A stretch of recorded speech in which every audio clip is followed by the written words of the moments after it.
Welcome to the Football Retro Podcast. The word welcome, I guess, is stretching it a little when you're an Australian in a place like this today.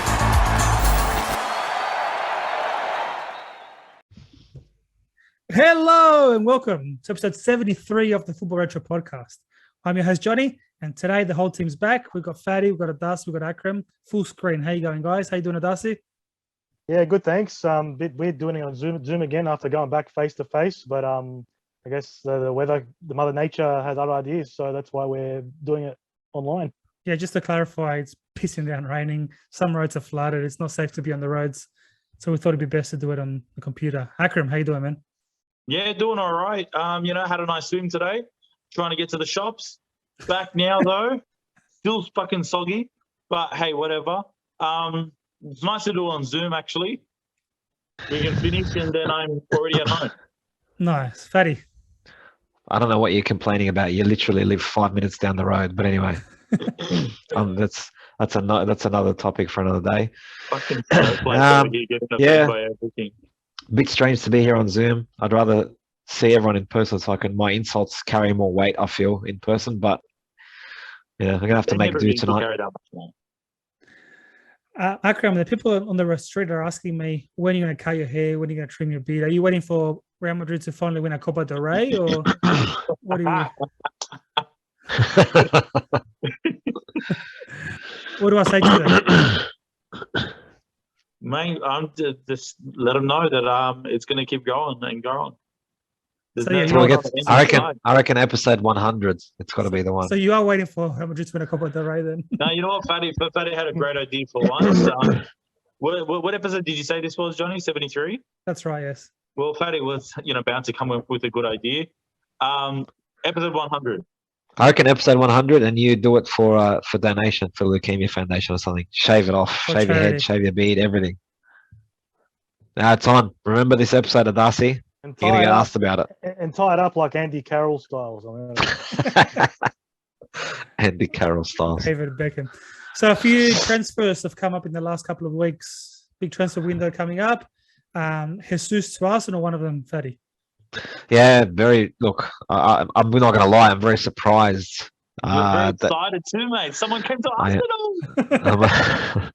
There's been a couple of other signings that are just very mediocre, but to sign a player of Jesus Caliber, obviously you've seen what he does at Man City. I'm very surprised that he came to Arsenal, considering there's no Champions League football. So he's coming from Champions League football to no Champions League football.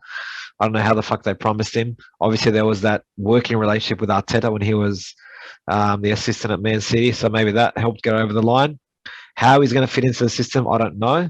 I discussed this with someone the other day. I don't know if it was with you boys, but the fact that at City, under Guardiola, they play that false nine system, so there's not an out-and-out striker.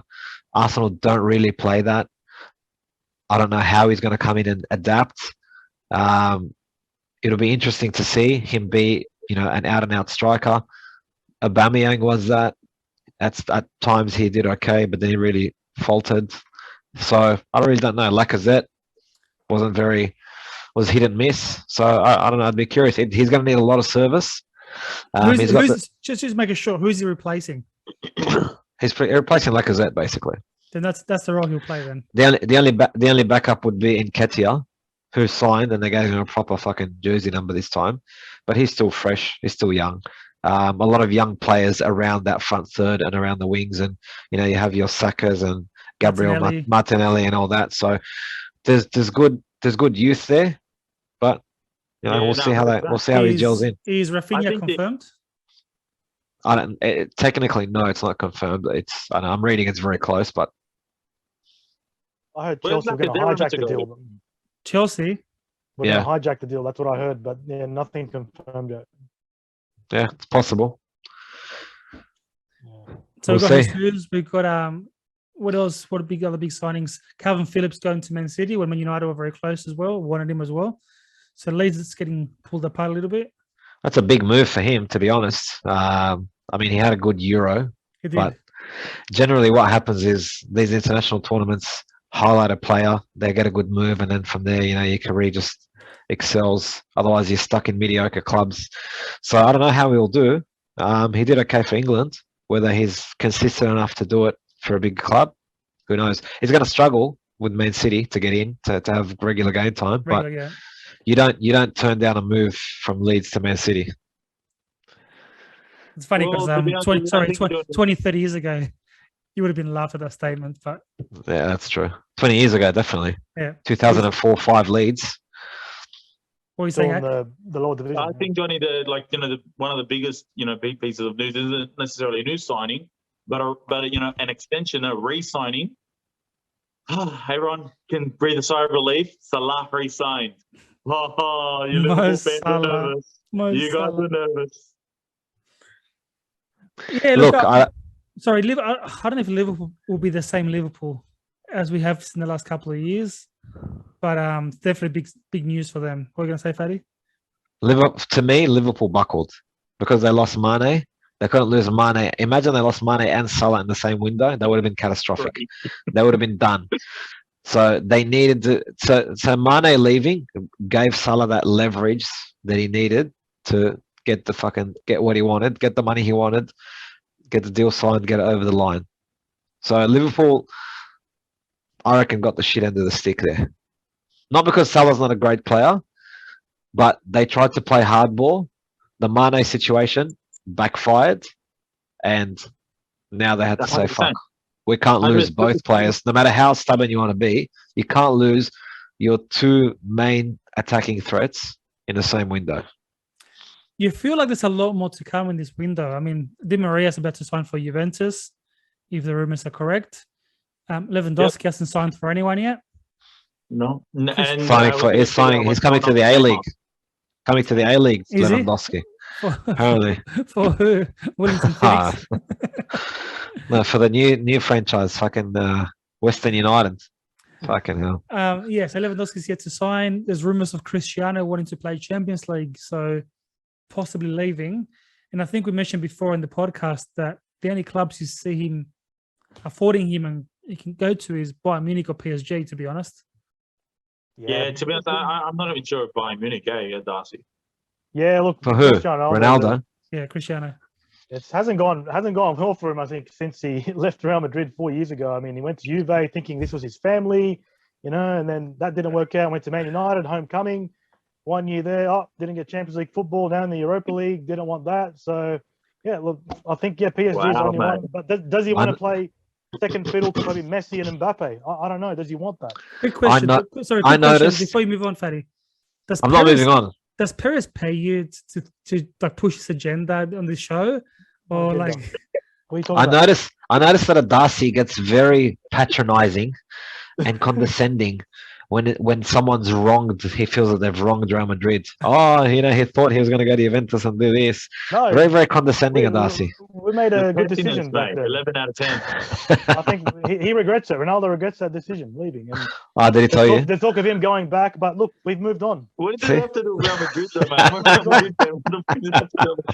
The question was, where's Cristiano playing next season?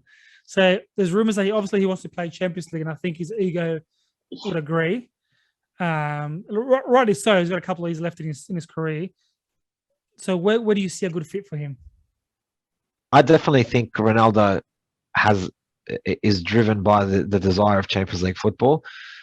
He is good enough to be playing that, and for him not to play that in the twilight of his career, I think is unjust. If I'm being honest, yeah. I think he deserves to play Champions League football. He's too good for United. He carried that fucking flop of a team, and he still copped shit for it, regardless of his ego, whatever you want to talk about. We discussed this last time. That's the fault of the manager, not being able to manage him. You know how he is. So Cristiano. What do you say him next season? I don't think he goes to PSG. No way. I don't see him at PSG either. No, I think that even if the opportunity was there, I don't think it's it's a legit offer. Even if it was, I think he would turn it down quick smart. I don't see him wanting to be with Messi. Not that he hates him, but I just think it's I don't know. I don't think it suits his career in that regard. And in terms of the story of the rivalry, they get a lot more attention when they're in a rivalry than maybe when they're together. So maybe that's why he's thinking it. So you are probably right. However, I was going to suggest though, if there is, all these rumors about Neymar leaving PSG and PSG trying to get rid of Neymar, you put Mbappe on the left and give Ronaldo that centre forward position. It would fit pretty well. Well, Di Maria gone as well. You've got Messi on the right, Mbappe on the left, Cristiano up front. That'd be astronomical wages that they're fucking paying. Well, maybe it's up to Lewandowski. Mbappe. Maybe Mbappe says bring Ronaldo, and they have to bring it. The director. I've got to call he's a director now. And what do you think the rumors of Neymar to Chelsea? Look, if it does, I don't see it happening. But if it does happen, I think he'll flop big time. But he will get chopped like a fucking bitch. The guy will be throwing himself around like a fucking wet fish. A lot of people. It'll remind me of when Torres and Shevchenko, when their big names went to Chelsea and just didn't quite deliver. I don't think. Giroud, Higuain, there's a few other names there. I think I personally, if I was, going out on a limb here and thinking about Ronaldo, I'd say he's done it in every league. The only league that's left is the Bundesliga. Yeah. Would he want to go and win a league there? Possibly have a good crack at winning the Champions League with Bayern. The league would suit him. For me, Fatty, it's like he would be a good replacement for Lewandowski, but at the same time, I just don't think Bayern Munich have the money. I mean, they spent 50, 60 on Sadio Mane, plus a hefty contract for him. While Ronaldo, they might be getting Ronaldo on a free, they're going to have to pay him a really pretty penny. So I don't know if they have the money for it. I don't know if it'll be too expensive, and if it will be, I think they'll make the money back on sponsorship and jersey sales. So it may be countered by the fact that his ambition wants him to go there, so he may be agreed to say, you know what, take a pay cut. I do want to go to Germany, so I can undoubtedly say I've done it in every league. I don't think it's a matter of financial restrictions by Munich, but more of a, does it fit into our team culture? Does it fit into what we're trying to achieve here? Yes, he's a winner. Yes, he's an amazing player, but would it fit into the Bayern mold? You got players like Thomas Muller. You got players like, they're not big personalities. Robert and Ribéry fitting well into the culture as well. Yeah. Ronaldo's different personality. And now you've got Gnabry and Leroy Sané on the wings as well, with Mane as well. So how's he going to fit that style?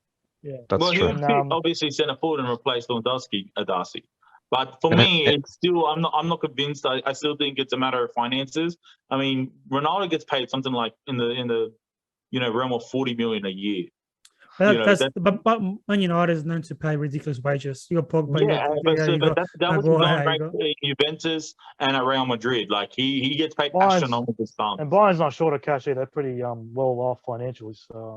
But either way, Ronaldo has reported that he hasn't gone to training and due to family reasons.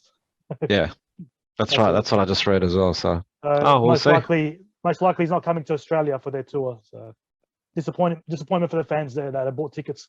It's like shit. I knew he wasn't going to come. There's no way he comes anyway. Even if he's part of the team, they never come. They'll send the fucking other poofters and that's it. Oh, good luck. You got to see fucking Marcus Rashford or some shit. Who cares? All right. Speaking of transfers, let's get the show started because it's an interesting one today. Well, was it started? Nope. Let's go.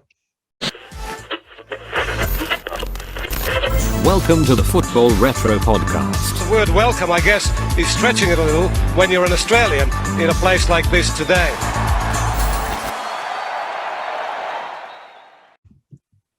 Welcome back. So episode 73, it's a big one. Any last transfers that you guys want to bring up before we move on? Because this topic is brought on from a transfer that happened in the last week. So any other rumours? One that I just read just before I logged into this Zoom podcast was Christian Eriksen off to Manchester United. To Man United? Yeah. I don't think that's just not a smart choice. I don't think his heart will be able to cope with the Man United stress of being playing that team. He's already went through a lot, so I don't know if he wants to put that extra pressure on. Wow. His heart will stop after 3 games. What's the matter, Paddy? You didn't find that very funny? No, I was offended. For someone that I have no relevance to, but I was offended nonetheless. You sound like a snowflake to me. A brown snowflake. Yeah, look, there's a lot of rumors going around, but one thing that was confirmed this week, especially in Australian soil, was the move of Ninkovic from Sydney FC to the Wanderers. And I mean, it made a lot of noise, not because of the move from Sydney to Wanderers, but because Ninkovic is a Sydney idol. We're not just talking about a youth player or a second division player. This is someone that's been at Sydney FC for a while, come from overseas, held on to that idol status after winning trophies, after being the best player in the league. And now at the age of 37, you make the move to Wanderers. I mean, I understand you want to probably stay in the country, maybe even the city for your family. And he brings up the question again, is there loyalty in football today? And more importantly, the topic today is, what other betrayals have we seen in football? So I'll go off to you, Fatty. Obviously very involved with the knowledge of Australian football in the league. What do you make out of the Ninkovic move, and what are your thoughts? I found it very interesting. I did a bit of reading to sort of understand what would be the reasoning behind such a decision, or why Sydney would allow that to happen. Sydney's never short of money. They always seem to keep quality players, as much as we hate to admit. But my understanding was he was offered a deal, and he was also offered a coaching role thereafter, implying that there's no more, no more playing roles for him after that last contract. So for him to still leave after that, someone who was so entrenched with Sydney, as you said, basically an idol, idolized by the fans as well, there was something really seriously wrong going on there. Now, did the Wanderers do it because they needed a player of his caliber, or was it more of to slap Sydney FC in the face? I don't know. I would be very surprised if it was the latter. I would think because we're desperate always to pick up players that we see, oh, this player is good. Let's fucking get him. Even if it was 10 years ago that he was good, it doesn't matter. From what I saw of Ninkovic, very limited, action of him last season, he's not the same player he was. He's slowing down a lot. Yes, the touch is there and all that sort of stuff, but it's different. Those late runs into the box are not the same. He's not a 90-minute player. No. So whether they're going to use him to sort of wean other players in, I don't know. Obviously, they lost Keanu Bacchus in the middle. Ninkovic is a little different. He's more of a playmaker. Yeah, more of a more attacking-minded player. But I don't know. Is he just there as a transitioning period for a year to bring other players in, to have some quality around them, to sort of, I don't know. I really don't know. I'm surprised by it. I'm very surprised. We heard the rumours a while ago. Rumours are very poorly kept in Australian football, but I don't know. I don't think he will be great for us. I really don't. Look, it's no secret that the Wanderers lack leadership, especially after the Rhys Williams injury last year. So is he looking to be played that role in the change room of a leader, a positive leader? Possibly. My question is, at 37 and injured, is it a great addition to lose an international sport over someone who we hated for so long? But more importantly, putting my Wanderers hat on aside, take it off. Let's look at football in itself. I don't like seeing someone who's such a big connection to a club, whether it's Sydney FC, someone that a club that I don't like, but the neutral in me, the football fan in me, doesn't like the fact that in an interview not long ago in Serbian radio, he mentioned about, I know the fans won't be happy with me, but it's about my family, it's about paying bills, it's about whatever he said.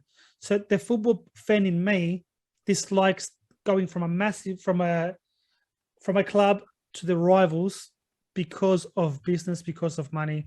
And that's just me as a fan. I'm not a player, so I would understand. What do you guys think? Adasi, Akram, I'm sure we've seen this before in football. It's not the first time.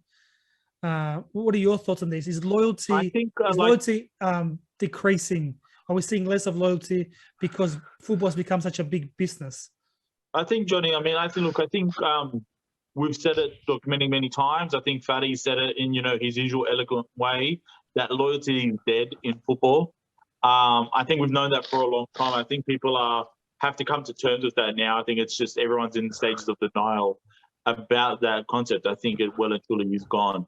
To me, what softens the blow, if you're a Sydney FC fan out there, and what softens the blow a little is that this isn't a player that you're losing in his prime. It isn't like some of the other examples that we could bring up, that we will bring up. So, clearly the player wanted a few more years left in his playing career. He didn't see himself transitioning into a manager, into a coaching role yet. So he wanted to take the next ticket out to, extend his playing career. As like you said, Johnny, if the Wanderers need some leadership, they want some media attention, some positive attention. And then, like Fatty said, maybe a little bit of a slap to their rivals. I do think it makes sense on that. It does depend on the money. How much money was Wanderers willing to take out of their salary cap to get this player who, for all intents and purposes, is a signing for the off season?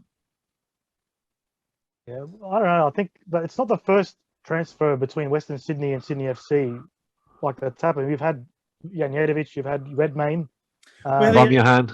We had the Janjetovic and Redmayne swap. and then you've had Yeah. Mark Bridge as well from Sydney FC. Then he joined Wanderers. In Was that direct foundation swap? year. Was that direct? No, it wasn't. Bridge wasn't a direct swap. Well, he Oh, went was to it? Newcastle in between, I think. Yeah, he was at Newcastle.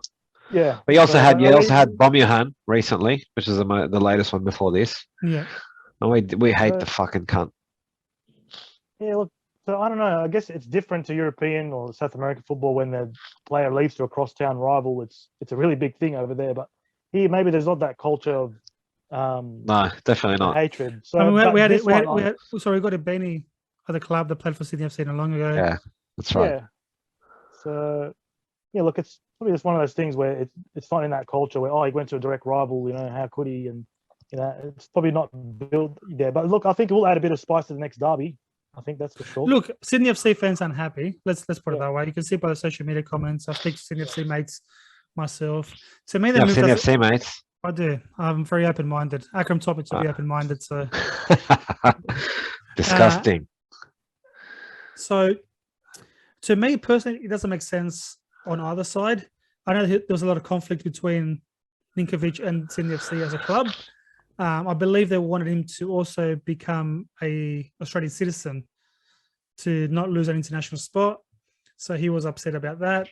Why would he be upset about that, though? I don't Look, get that. I don't know. The Makes ins and no outs. sense to me. I'm not going to pretend to know the ins and outs. I don't know. Why getting but- angry? I just asked the question. I'm Fuck. telling you, I don't lie. I'm not CNN here. I'll tell you what I know, and that's it. Fair. All right. So, but let's look at other cases. Let's look at more famous cases of players who played for two rival teams, the players who upset a certain club, fans upset or being called snake. One that comes to mind and a big one is Figo, for example. Figo making the move from Barcelona to Real Madrid, the direct move, because there's players that played for both clubs, but it's about making the direct move that hurts more. And Figo's a big case. So Darcy, can you enlighten us a little bit on this? Oh yeah, that was what put Florentino Perez in the it put him out there. It was election time back in the year July 2000. Was election. He made a promise that he will sign Figo, and if he didn't, then he'll promise the Real Madrid members free membership for the year or something along those lines. And he got Figo to sign a contract, and there was some clause in there where if he broke it, had to pay this massive amount of money in compensation. And then you see him, back then there was no internet on our phones, and that's had to log on to the internet on the desktop computer and find out Figo signs for Real Madrid. And you see him the next day holding the jersey, like, what have I done? Everyone was in shock. He actually did it, and you could tell, like, he actually couldn't believe himself that he made the move. But yeah, it was the most expensive transfer at the time. And then, Barcelona, of course, were absolutely livid. And then you could see in his return to the Camp Nou, a pig's head thrown in the field. And yeah, I remember that game. It was pouring down rain, and the amount of security that was around the bus. And yeah, that was probably the biggest betrayal. It wasn't the first transfer between the clubs. Like, it's happened before. I think Luis Enrique went from Real to Barca, and you had Michael Laudrup transfer. That's after show gone. Thanks for coming, guys. Yeah. Yeah, that was probably the last. I mean, that wasn't the last transfer between the clubs. The other one after that was Saviola. He went from Barcelona to Real Madrid. Was that a direct move? Was it? It was a direct move, but Saviola's contract had run out, and Barcelona were literally trying to get rid of him. They loaned him out 2 times, and he ran out the last year's contract. There, Darcy. I think that's the important point. Is that the topic is betrayals, and I think what made it such a betrayal was this was Figo in his prime. He was their best player. He was one of the best players in the world at the time. Sorry? He had a great Euros as well, just come off. Yeah, wasn't he the captain at that time as well? Yeah, one of the leaders. Is that when he scored the screamer against England? Yeah. Yeah. So that was a great Euros. He won the Ballon d'Or a few months later. That's as bad as it gets. And to be honest, that transfer, I think, is probably the biggest example of this topic, and probably one of the greatest transfer stories of all time. You could make a bloody movie on that transfer on its own. Yeah. I think Perez had that sewed up before he fucking made that claim that, oh, I'll give you free membership. He doesn't. He's not a stupid fuck. He would have had that transfer No, yeah. sewn up before he announced that, and then just fucking leveraged it to fucking his It chest a wasn't little so bit. much that he had it sewn up. It was what he did was he made it that Figo would have to pay Perez if Perez won, and Figo refused to still join. So he would Correct. have to pay him, and then Perez was going to use that money to cover pay the memberships. the season ticket holders. So it was a fucking beautiful loop, and that part of the story is also really important because that year when Perez was elected is the year Darcy first fell in love. And Darcy looks very proud. Looks like a proud parent. Look at him. Oh, that was a monumental move. That was what a coup. What a coup Shadi, that I've got one for you. I've got a few for you. Let's start with one. A few. Here we go. Van Persie. Huge betrayal. As an Arsenal fan. Massive betrayal. Van Persie left at his peak to join United to win a league. Unfortunately for us, Van Persie really took on that mantle after Thierry Henry at Arsenal. They played together for a while, and then when Henry left for Barcelona, Van Persie took the role and took the captaincy and all that sort of stuff. And we have a tendency for our captains to always leave us, but anyway, that's a side point. And rumors. No one ever thought that he'd directly go to United. At the time we were still there, challenging. We're still a top three club. So for Van Persie to join and then subsequently win the league and validate or justify his move was really rubbing salt into the wounds. Because he did well as well. He scored 30 goals. Oh, and he scored crackers. He scored crackers. Van Persie's always been renowned for scoring great goals, long range, and he had a fucking amazing left foot on him. I still look as difficult as it was for me. I still have a soft spot for Van Persie. I really like him as a player. He's got a class about him. And then when his first return to the Emirates Stadium, they had a guard of honor because they're just been crowned champions. Yep. Can I ask you, when it comes to these kind of examples, when it comes to these kind of transfers, does it hurt less knowing that the player has given his all and spent the majority of the peak of his career to your clubs, and he's tried really hard year after year? It's not like, say, other players where they're in their maybe 23, 24, they're entering their peak and they fucking leave you like nothing. That definitely hurt. That's got to hurt a lot worse, eh? Like Donnarumma. In his prime, had a great Euros and decides to fucking just go to the Euros. What hurt more for you, Fatty? Van Persie or Ashley Cole? Ashley Cole.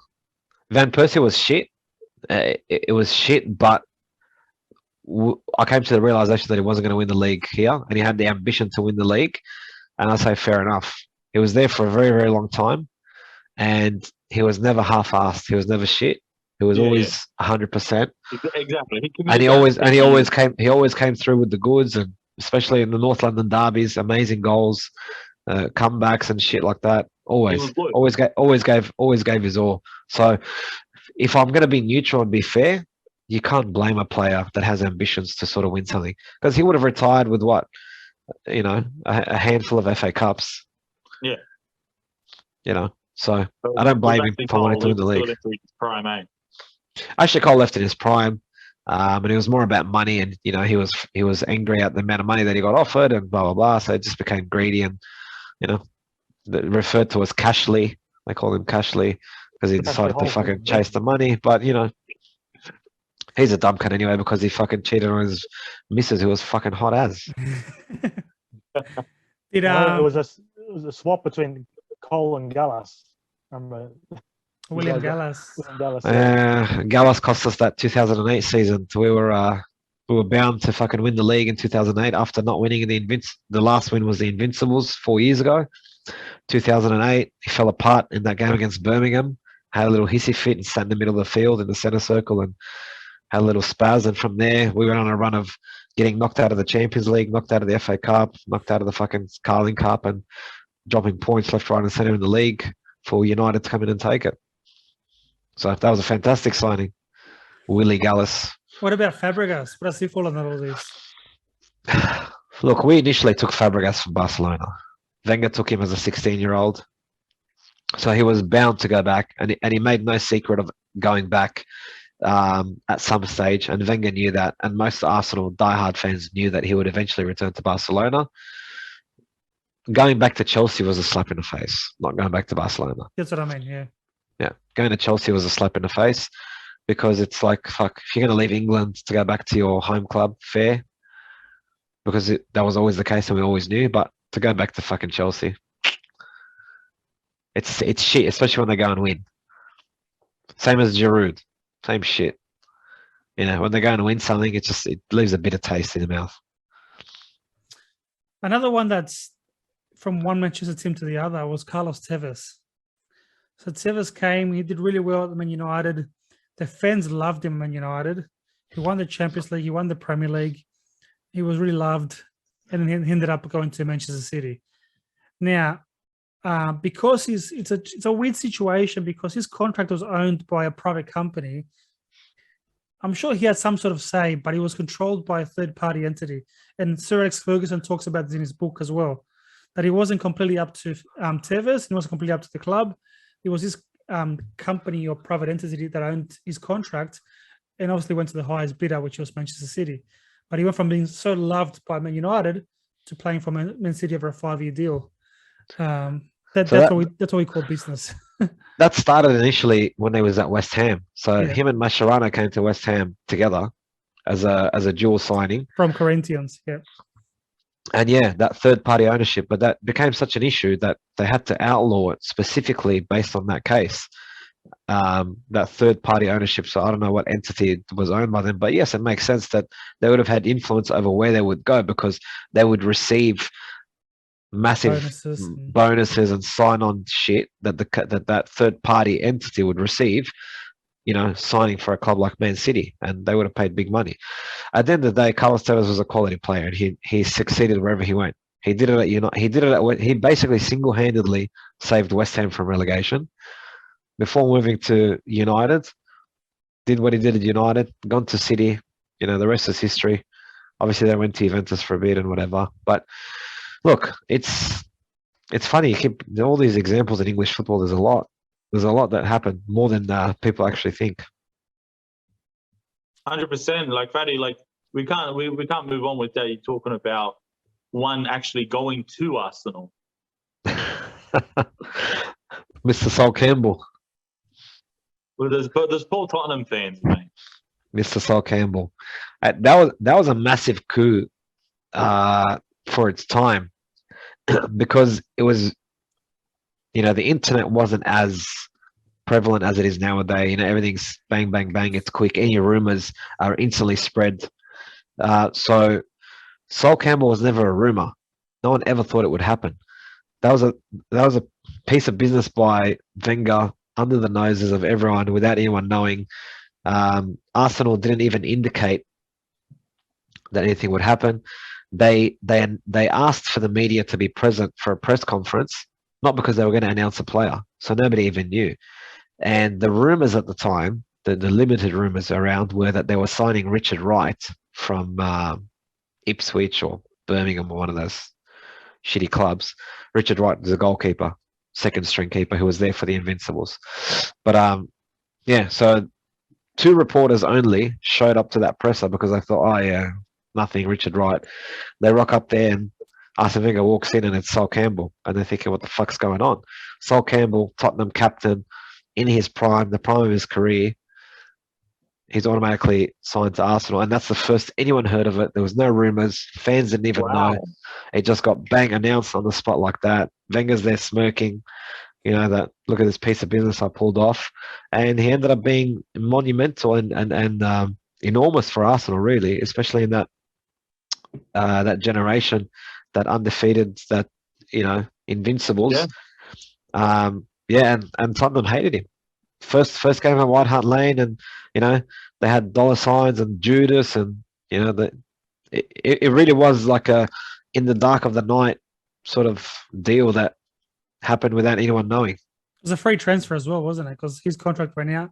He was talking about going to a bigger club once again, having more ambition. So he was linked to Barcelona, he was linked to other clubs. And the Tottenham fans themselves were like, fair enough, you want to go to win stuff. But then to be announced at Arsenal was a big slap in the face, wasn't it?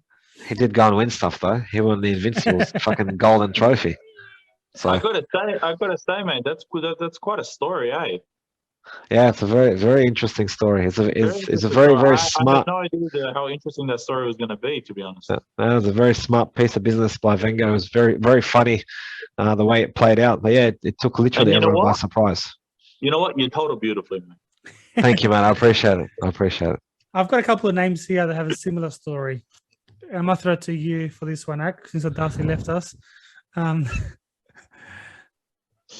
Lewandowski Yeah. and Mario. Yeah, I did. And Mario, I'm not going to mention his last name. Okay, just Mario and Luigi. Yeah. Johnny's mate. Honestly, you could do an entire podcast on football betrayals of just Dortmund players going to Bayern Munich. Because Matt Hummels is another one that could fit into the criteria as well. Mario, what's his face, and Lewandowski were like the three biggest examples of Dortmund players being poached from them. What's worse about it is, like, I believe Hummels and Lewandowski were free transfers too. this medium-sized club didn't even get any compensations back. And I mean, that's Bayern Munich, just that stranglehold on Bundesliga, isn't it? Yeah. Disgusting. It's fucked. Yeah, it's fucked. Like it's become a joke. The amount of players literally going across, and it's pretty much Bayern just flexing their financial muscle at the end of the day. Yeah, and I think what hurt for Dortmund fans is the fact that this is a club that's always second place, in terms of history, in terms of place, alongside Bayern Munich all these years, and every time they start to pull together to get a good season and get a collection of good players, they just disappear like that. And I that would really just be just heartbreaking if you're a massive Dortmund fan, because that collection, that generation of Dortmund players were fantastic. They were all playing together. They did really well. There was a lot of friendships, a lot of good culture within that squad. Yeah, just shit. Hey, Darcy's back. Going back to the Barca Real Madrid sort of transfers, Luis Enrique is one that he's very strongly linked to Barcelona, but a lot of people forget that he actually played for Real Madrid in the mid-90s. Yeah, you don't recall that because the majority of his career was at Barcelona, and then obviously coaching at Barcelona. So you just feel that link is always there, but it's crazy. It's a lot of players you forget that were at certain clubs like that. It's funny. People have short memories. Sorry, I don't know if you guys mentioned that while my phone started playing up. Michael Owen, you guys mentioned that about? No, yeah, because my next question was going from one club to the other is different to going to one club and then going around and coming back to a different club. Michael Owen was an example of that. I mean, he was so strongly linked to Liverpool that when he did land at Man United, it made a lot of noise. And a lot of people weren't happy, especially obviously the Liverpool fans. That's what I was going to say, because when they played a testimonial match at Anfield and Owen was playing for it, he got booed by a lot of the fans there. So they still feel like, because the fact you went to Manchester United, even though you went to Real Madrid and Newcastle between that, the fact that you went to Man United is a bad thing. It's a sin almost you've committed. So this is just the rivalry between Man United and Liverpool is very tense there for sure. No, 100%, and you're totally right. But before you hijacked the conversation just now, Johnny was asking us about Luis Enrique playing for Real Madrid. Yeah, look, it was before I started following the club, but I do recall he did play for them and then did go to Barcelona and got looked down on by Real Madrid fans, of course. But even till now, they reckon that he's still got the anti-Madrid in him when he's coaching Spain, because a lot of his squad selections, he hardly picks any Real Madrid players in his squads. So that's what the noise is over there. But hey, you know, make of it what you will. Make of it what you will. But Yeah. yeah. Sounds like sour grapes to me. Look, national team, I couldn't care less. But let me throw an Aussie name for you. This one's for you, Ak. To play for the two Milan teams. Ah, yeah. Here we go. Christian Vieri. So he was at Inter for a few years, 6 years. He went straight to AC Milan from there. Yeah. You know, I'm not sure in terms of the impact or reaction it had on the fan base. Well, no one would have been happy because it was, you know, to their arch rival. This is an era in football where in Italy every big name player was playing for every big club, and there was more money than sense in this era of Italian clubs. So like Christian Vieri went to Milan, then went to Inter. Andrea Pirlo and Sedorf both played for Inter, then went to Milan. Filippo Inzaghi, who played for Juventus, then for Milan. They all kind of, swapped each other around. So I'm not sure how much of a reaction it had back then. Do you guys recall any? Like at Darcy, I don't remember any kind of visceral reaction. Vieri, no, not so much. No, I think because Vieri left to AC at a time when he was like towards winding down his career, from what I remember. His peak years were, I recall, at Lazio, Inter, Atletico Madrid. That's where his best years were. So I think when he went to AC, he was just a peripheral figure there. He was on the fringes. I've got a name here that you wouldn't associate with Betrayal, but interesting enough, played for both Spanish and both Italian teams, which is Ronaldo. Yeah. And didn't move directly to either of those rivals, if you know what I mean. Yeah. From Barca to Inter to Real Madrid. And then to AC. Yeah. Which is interesting because he's seen with both jerseys on each country. Yeah. And I don't think he's hated by anyone. Yeah, that's true. No, I mean, like it does help that between every time that he played for each club, it was at significantly different stages of his career. With that massive injury with that massive knee injury, like causing a gap in time. So, it was allowed fans to not feel so strong. Also, he only played for Barcelona for like one season, right? 37 games, yeah. Scored Yeah. 34, So, like, scored 34 goals. But it was fucking devastating in those first 37 games. Fuck 100%, me. but it's different to like a loyal club legend or a youth player or something like that. Same as Inter. You look at Ronaldo in that Inter jersey, that image is just very, very strong. That Pirelli jersey, doing the Pirelli ads. Yeah. Crazy. Fucking good times. Good times.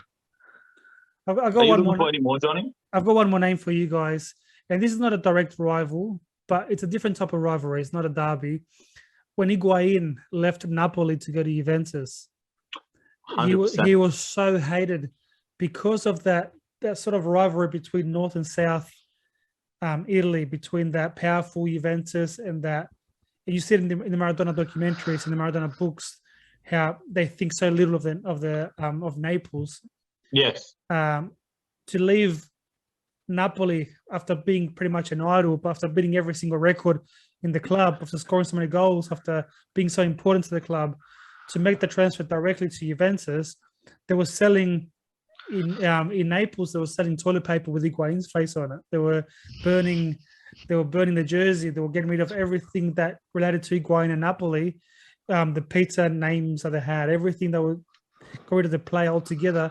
So it just goes to highlight how much hate there is towards the Juventus. Yeah. I just don't understand. And I get money, and I get it's a business, and I'm not a player once again. So I know it's a short career and you're going to make as much money as possible. I just think that if Juventus is coming with such a big deal, surely there's someone else out there, a big club that you want to go to. I don't know what the thinking is behind, but why would you want to be hated? Do you know what I mean? Like, I don't know. Yeah, no, I totally agree. To a large extent, I think the only difference with why, like, the only reasons you could say why it had to be Juventus was, I think he wanted Serie A titles, he wanted a shot at Champions League, And I think it was also a balance between that and also being a safe option going, hey, I know I can score a lot of goals here in Serie A. I've just done it for Napoli. So I want to take a step up, but I don't want to go and test myself in Premier League or, who's out there for me in La Liga. I'll go to Juventus where I know the league well. I've shown I can score a lot of goals here. And I'm also at a club that can win Scudetto and win Serie A, win Champions League. That's what I would have thought. I would have said it would have been a safe bet to just win the league a couple of times, whatever. But I totally get the anger, at Napoli, because you're going to that poster club that always attracts the big players, the big money, blah, blah, blah, the biggest club in Italy, in that time. So obviously they're going to hate it. It's like anyone leaving and going to the biggest club in their respective league.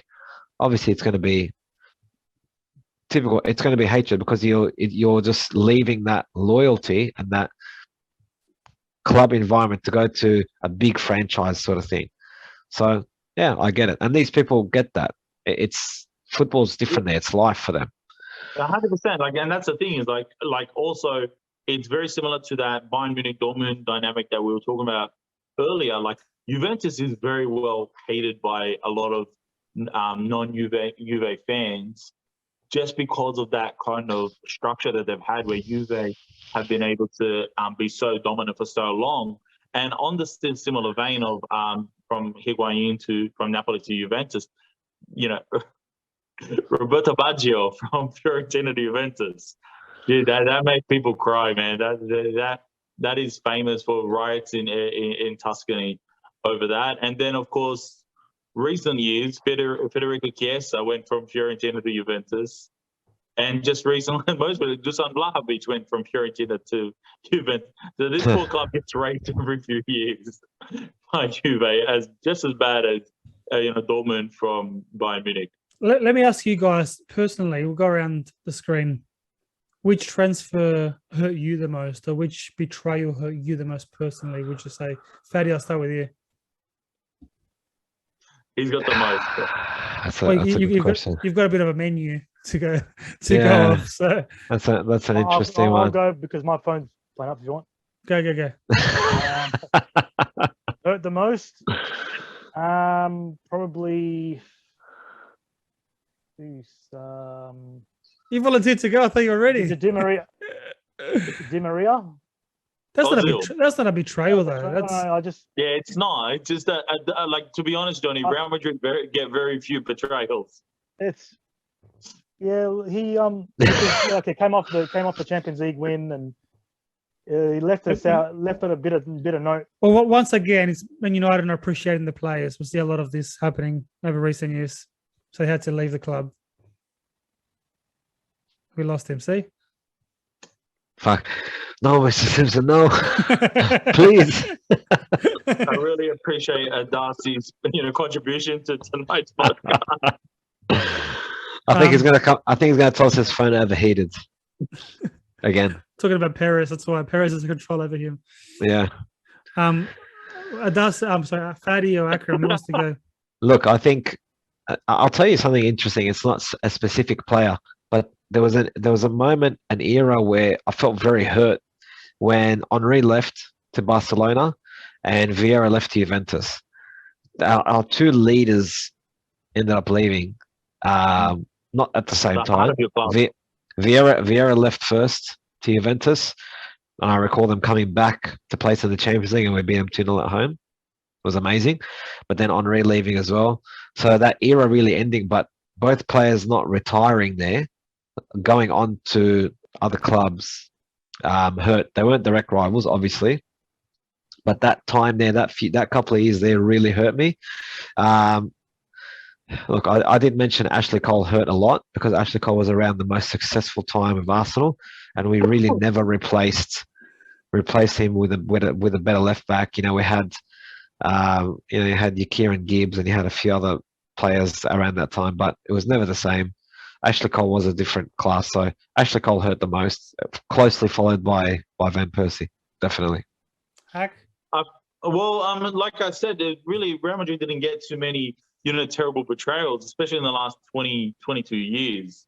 So honestly, I don't think I can contribute very well on that particular example. I mean, when Ramos left to go to PSG, that was a bit disappointing. Ah, But he is come on. he's, Is that the best you um, got? when Zidane retired in 2002, that was a bit sad. But When Gareth Bale put a flag saying golf before Real Madrid. Yeah, that was that's the biggest betrayal. betrayal. So like Fucking Darcy's always like he loved the Di Maria years and the Mesut Ozil years. But like you said, and to be honest, like you said, it's not a betrayal. And to be honest, with Real Madrid, the only place that it would really hurt and you would really feel betrayed is to go to Barcelona. And That this is hasn't like happened. Yeah. no, and to be honest, like I don't want to keep talking about Real Madrid because God forbid someone would be upset out there.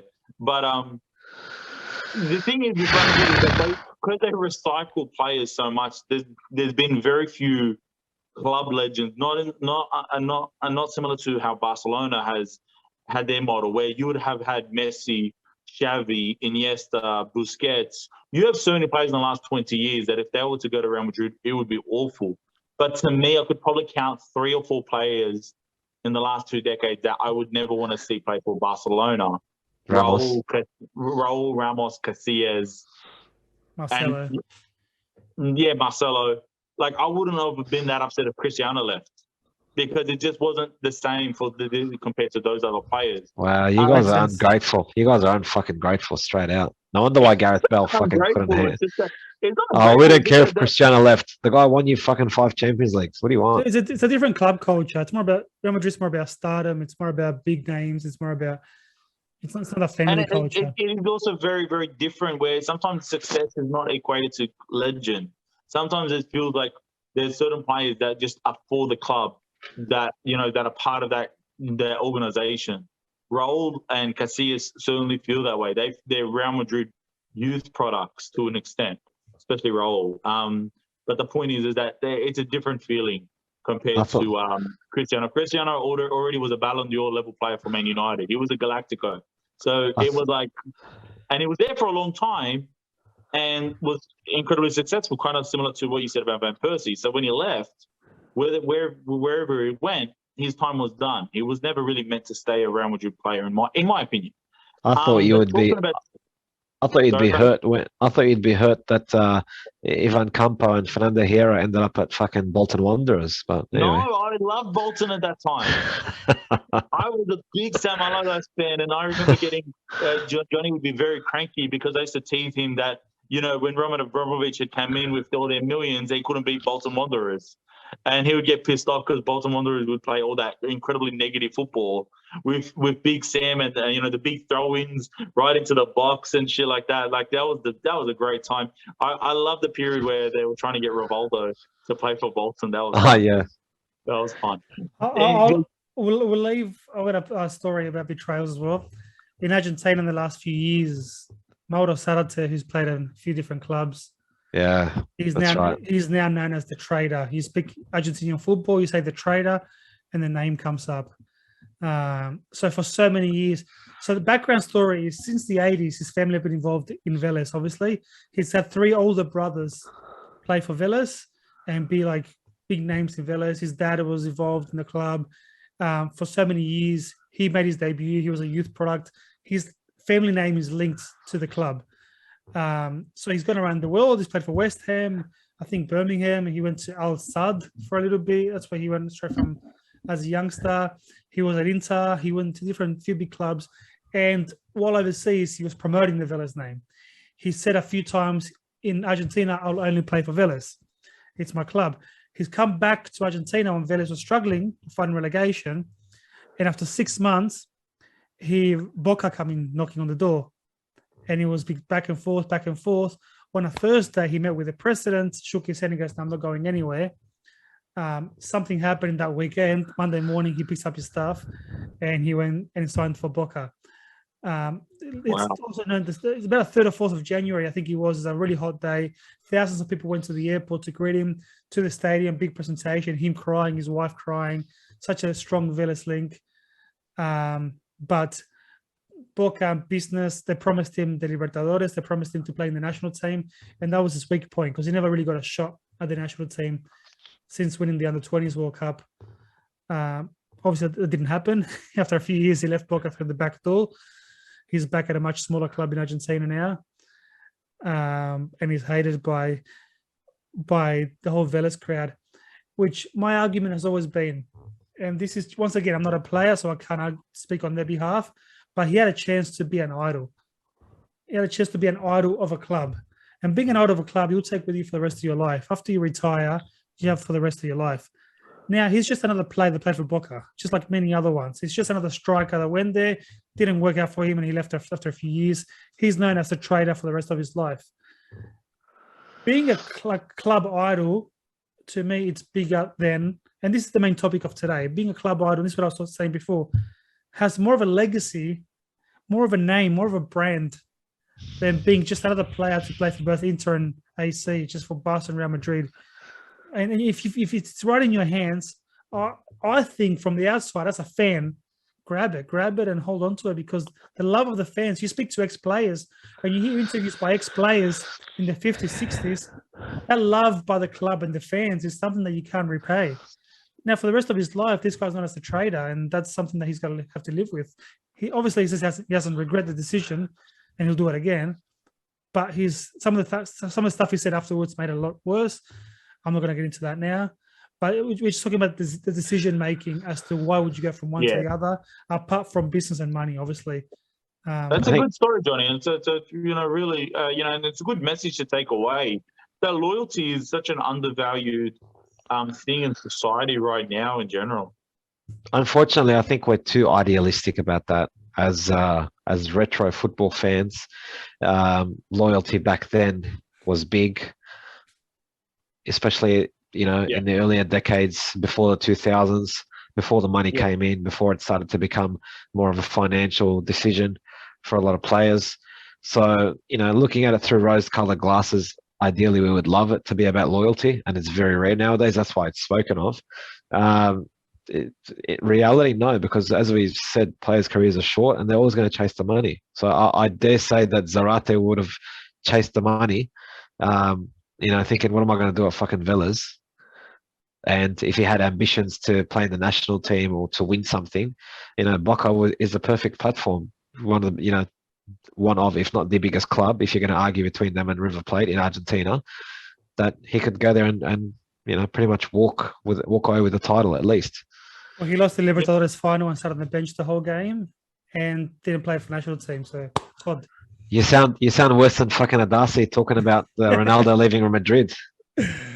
Johnny, speaking about Argentina, the Argentine league, any real famous players that is worth mentioning that moved between River and Boca?